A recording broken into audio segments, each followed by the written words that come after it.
नबोल that is आरसिबीले मारेको हो र भन्ने अब अर्को आउनुभएको छ आरसिबीको फ्यानहरू अब आरसिबीले त मारेको त म भन्दिनँ तर आरसिबीको ब्याक साइडमा त आरसिबीकै हात छ म त्यही भन्छु आरसिबीले नि मारेको हो म त अब हेर यो मेरो पोइन्ट अफ भ्यू हो कि यसको मतलब तपाईँ रिसाएर चाहिँ के भन्छ अब यो गाली गलौज नगरौँ हो कि मेरो पोइन्ट अफ भ्यू हो तपाईँलाई सुन्न मन लाग्छ सुन्नुहोस् नसुन्न मन लागेपछि त्यहाँ अर्को च्यानलमा गएर पनि जहाँ आरसिबीको चाटिरहेको हुन्छ नि त्यहाँ गएर चाहिँ त्यसको हेर्ने हो के यार म पनि विराट कोहलीको सुपर फ्यान छु म ओके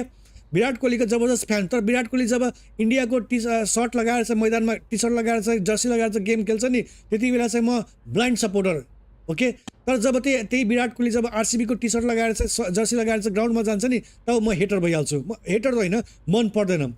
पर्दैन म न विराट कोहली मनपर्छ न के भन्छ न त्यो आरसिबीको जर्सीमा न विराट कोहली मनपर्छ न आरसिबीको पुरै टिम मनपर्छ ओके ज्यानमारा टिम हो सो टाइम पिरियड जुन भएको थियो त्यसको रेस्पोन्सिबिलिटी कसैले पनि लिएको छैन म्यानेजमेन्टले 100% विराट कोहलीको सपोर्टर भएर आरसिबीको हेटर वा दोगलापन यो त्यसलाई दोगलापन भन्दैन यसलाई दोगलापन भन्दैन भाइ त्यो यदि ती विराट कोहली भनेको चाहिँ अब यदि सिएसकेको टिमबाट आउँथ्यो भने त त्यति बेला अब सिएसके पनि मन पर्दैन तर आरसिबी जस्तो हेट गर्दिनँ सिएसकेलाई